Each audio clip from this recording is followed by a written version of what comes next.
அனைவருக்கும் அன்பு நிறைந்த வணக்கம். இன்னைக்கு கவிப்பேரரசு வைரமுத்து அவர்கள் மகாகவி பாரதியின் வாழ்க்கை வரலாற்றை கவிதைகளாக வடித்த கவிராஜன் கதை அப்படிங்கிற புத்தகத்தை பத்தி பார்க்குறோம். இந்த புத்தகத்தில் ஒரு பகுதியை உங்களுக்கு நான் வாசிச்சு காமிக்கிறேன். 4வது அத்தியாயத்தில் ரகசியத்தீ அப்படிங்கிற பகுதியை வாசிச்சு காமிக்கிறேன். ரகசியத்தீ.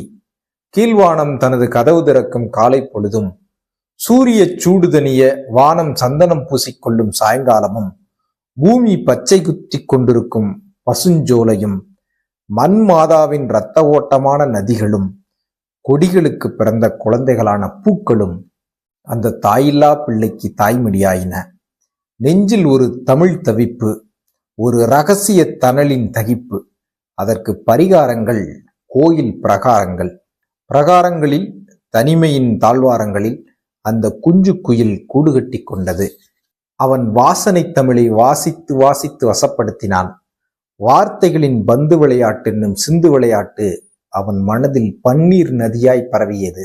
தாங்கள் முளைப்பதற்கு தக்க நிலம் என்று வார்த்தைகள் அவனுக்குள் வசிக்கத் தொடங்கின. அவன் கோவில் தலமனைத்தும் பள்ளி செய்தான். வகுப்பறைக்கு விரும்பிய போதெல்லாம் விடுமுறை விட்டான்.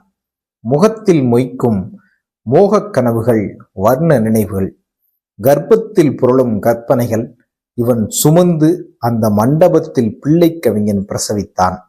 அதுதான் அவன் நெஞ்சில் இரகசியத்தை வளர்த்த ராஜ மண்டபம். அதுதான் அவனை பாரதியாக்கிய பாட்டு மண்டபம்.